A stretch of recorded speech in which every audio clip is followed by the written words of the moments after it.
देवाय नमः।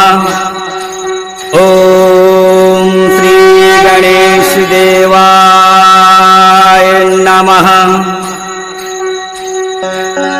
गणेश भगवान की, लंबोदर स्वामी की, विपत के हरैया दुख कलेश के मिटैया नारेश्वरा हो जय जय गजानन देवा।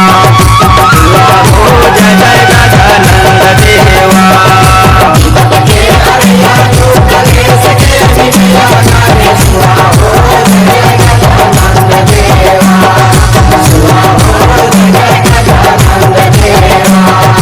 विपत के हरैया दुख कलेश के मिटैया नारेश्वरा हो जय जय गजानन देवा। हो जय जय गजानन देवा।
माता है पार्वती, पिता महादेव।